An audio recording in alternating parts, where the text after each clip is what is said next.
Hi there, this is Becca with Amazing Paper Grace, and today I'm going to show you how to make some peg bows.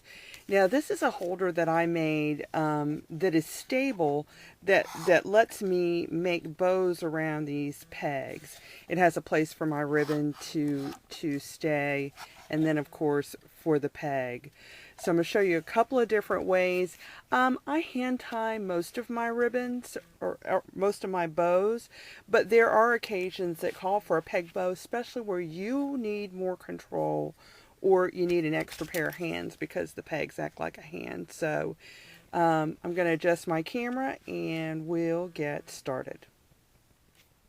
Okay, the first ribbon I'm going to make is with this wide, or the first bow I'm going to make is with this wide ribbon. I like to be sitting on this side looking at the front of my bow right here, just so that I can make adjustments. So to start out with, I pull some ribbon off. I pull it right along the back of these bows and wrap it around.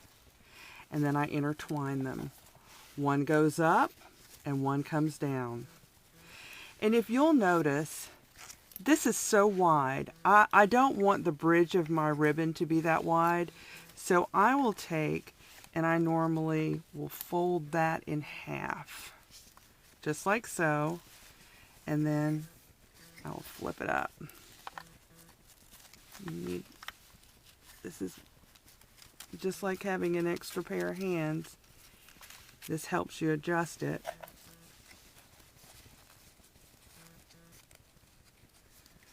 And so now they're both going in the same direction, one on the top and one on the bottom. And then I tie the bow the same every way, and if you do that you'll get the same results. And I know what they look like on the back, so I know if I've done it right. So I take and I drop my ribbon off of the right side, come back underneath, and then through the hole every time. And then I pull it tight. And then you can do adjustments. You can just slip the knot wherever you want. And you can continue to tighten it. And so that's a bow. We'll pull it off. If you've done it correctly, there's a U on the back of this. And that way you know your tails are going to fall in the same direction and that the front of the bow is going to be balanced. So that is a simple peg bow.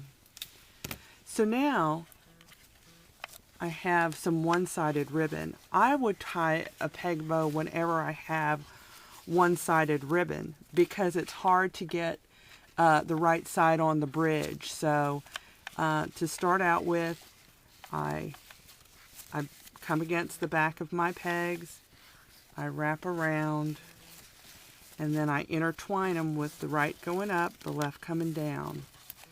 Now on this, there's a pattern in the center, and I wanted control over that. So that's why I decided to do it as a peg bow. I'm going to actually just fold the ribbon here into thirds. And that way I get that beautiful embroidery that's down the center of the ribbon. And then I'm going to fold that back. And since I'm looking at the front, remember, I can do whatever adjustments I want. Okay, and so just like I said before, I always tie these the same way, where I drop the ribbon off of the right side. I come back underneath and then come up through this hole. And then I pull it tight. Okay, and then I just do any adjustments that I need. Move it to the center. And this is actually a good time to go ahead and cut your tails while they're in the same place, and you you can actually pull on them. So I'm going to just snip those right now. I'll do a straight cut. Pull it off, and there's my bow. You can just primp it how you want. Pull your tails down.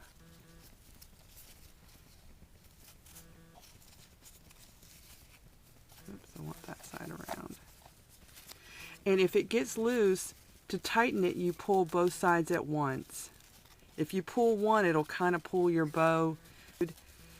And there we go. There's another peg bow. Alright, so now I have this ribbon that's thinner, and I want to do a double bow. So, and I'll show you how I put it on a card also.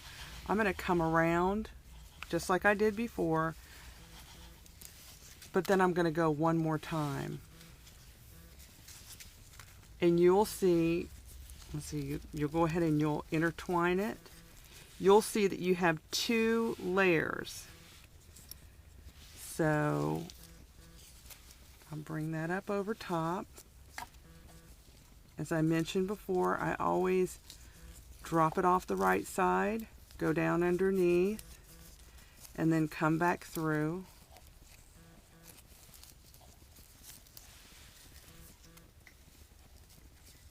And I didn't pull that tight, and that's because I want to show you a little trick that I do.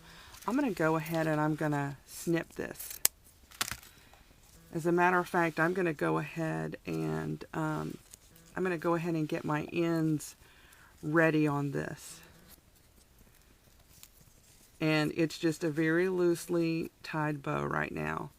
But the reason I want to do this is because it's for identification. I want to be able to know those are my ends. So I have them right there. If I'm going to put this on a card, I don't like to use a glue dot to put a bow on, so I just cut an extra piece of ribbon that's straight on the ends, and then I simply feed it through here.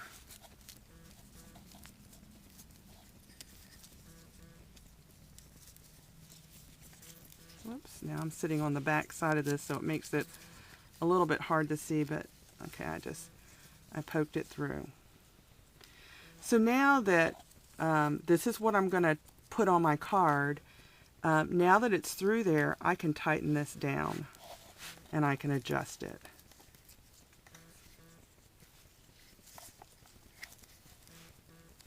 Okay.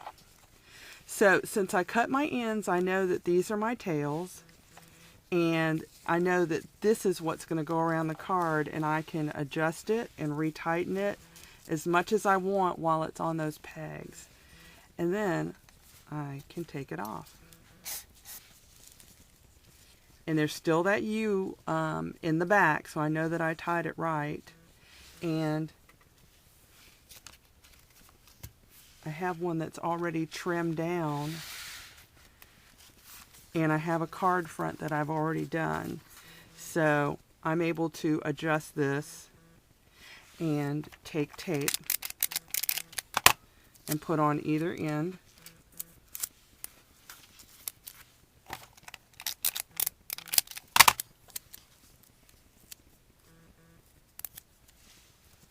And I want it to be over here, so I just flip it over and I tape it.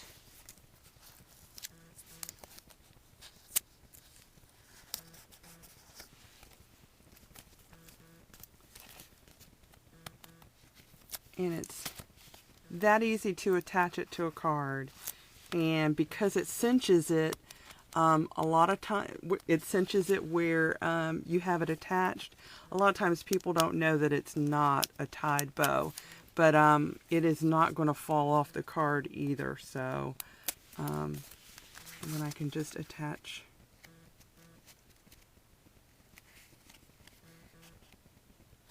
my front.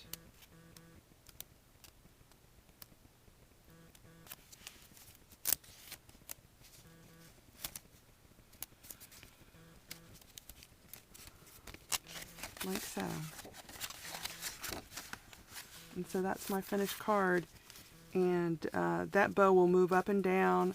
I can tighten, I can still adjust it, and Then since it's for it to be a double bow, remember we wrapped it around twice, I just pull one set of the loops out, and that's it. So I hope you enjoyed learning how to make a peg bow. I do enjoy them. They're very easy, and like I said, if you do it the same way every time, you're guaranteed success. Thanks for stopping by.